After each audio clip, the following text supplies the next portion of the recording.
I see these people done switch their game up. And when I say that, they got different targets. It's the same target, just different. As a lot of y'all have noticed what's going on in the media, you see a lot of entertainers getting picked up with charges that normally drug dealers from, how they was wrapping up drug dealers and mafia bosses back in the days in big groups. The thing how this playing out, racketeering, it's a charge that is used broadly. That means that they can cover a lot of different things with one charge. That means if you say you're a rapper, like I'm just breaking it down how I think it may be playing out, because I got experience with it and I've been involved in the system to understand how they map things out and how they put things together. That's how a lot of y'all feel out here in the streets hustling. You really don't even know how they put these things together, and that's where you critically make that mistake, and you got guys around you just because y'all making a little bit of money, you thinking these guys are thoroughbred, but you really have to keep these guys away from you, because the bigger the group is, the more fragile it is to keep it 100. If you got a small tight group, then you can kind of really orchestrate what's going on. If you got a big group, nah, it's eventually going to fold, because some of them guys are going to be sloppy. Everybody's not going to be on the same square, and you're going to have that fuck shit going on. Cause you guys to be sloppy. But back what I was saying, these artists, they the breadwinners. And I could be wrong, but I'm just going on my experience and what I know, and I got a lot of experience with this. I'm just not just talking off the top of my head. I'm gonna post some video or give you a couple of links. I've been charged with all these charges that they are currently charging these guys with. But the thing about it, I was charged in the state with those charges, so it gave me the ability to understand them. But they've been charged federally with these charges, so this is going to be a little different. It's going to be a tougher battle to fight. It's going to be tougher because, for one, it's 30 individuals. You got 30 individuals. Out of them 30, I guarantee you at least 20 of them niggas gonna tell. I guarantee you that. I'm gonna say more than 20. Some of them gonna cop a plea, some of them gonna get out the way, because most of them are convicted felons already.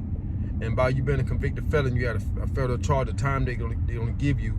And it's probably violent the drugs already. So if you got a violent charge or a drug charge already, and then on top of having this charge, and I don't know where this racketeering fall at on the criminal chart, your base offense level, I really don't know where it's go out.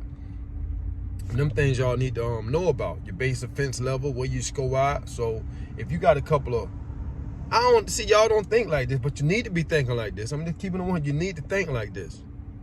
If you out here moving around in the streets and you already got charges from something previously, I know you ain't scared. I know you ain't soft. They ain't got nothing. It's just called it being smart. You have to really gauge on what you involved in, and do you want to take the fall that come along with it, or do you want to try and find a way out? Because the longer you stay in it, I know a police officer always say, man, I just got to be right one time. You got to be right all the time. I said, yeah, you made that shit make sense. He said, I got to be right one time, and I can take you off the street. But we had attorneys that we talked to back then, so we was kind of being informed of the law from attorneys that we were talking to, dealing with on a regular basis. Our attorney was like right on our phone. We called them up, talked to them, and they were giving us the best instructions how to move around. I mean, not how to move around, just how to kind of know about what's going on. My attorney was the first one told me about a racketeering charge, and I didn't know what it was, but he told me that was something they were trying to use to try and get you later on. And when they hit me, it came with it. But back to what I'm saying, it's like a pyramid. They're gonna point out the players. So the players are gonna be the one with the most fame, the most shine. They're gonna be up on the pyramid totem pole. It may be somebody higher than them, but if they ain't, they're gonna put them on top. Everybody that's affiliate up under them, they're gonna place them in a position. Now, regardless if this is true or not, this don't have to be true.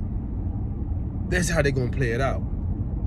And then they're gonna prove from y'all action and y'all conduct that what they're saying is true. Because you've been repping this, you've been claiming this on everything that you've been doing on social media. Regardless that social media is a platform that can be used by anyone, Who to say that when you was on there, you weren't acting, or you were for real? So now that becomes a pertinent conversation. A lot of people don't know what that means. Pertinent. Yeah, when you go to court and they got them transcripts, pertinent mean the ones that they are saying that this is criminal activity. Them pertinent conversations. And if you're talking about killing somebody, shooting somebody, your ops, every threat that you mention on social media is a pertinent conversation, man. That's pertinent. They can use that against you in law, in the courtroom. They can use that against you. I mean, I'm telling you what I know. And that's the thing that y'all use social media for likes and views, but you're getting the wrong people to like your shit and view your shit, and you really act, you still active out here in the street doing what you're doing. If you want to, man, it's sad, man. It's sad that these young guys get an opportunity to make some money, but then they don't know how to step back from what they're doing and focus on their business. They keep some of their old habits, their old ways involved and now they got all the money they done made, they finna spend it on attorneys if they're trying to stay free. And the United States government got more money than them. Time and patience. It's facts. This ain't no Instagram. This is facts. I don't give a damn how much money a rapper got. The federal government put their hands on you, and you trying to fight them because you want to prove your innocence. Either you're going to cop out or you're going to fight them and prove your innocence. If you got to prove your innocence, it's going to cost you some money. And if they found, and you spend that money, and they come out on top, they're going to punish you for making them spend some money. That's why most guys cop out.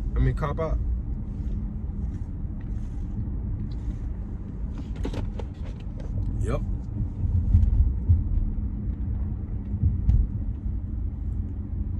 I'm gonna break y'all off some more, man, but you really need to be careful how you're moving out here.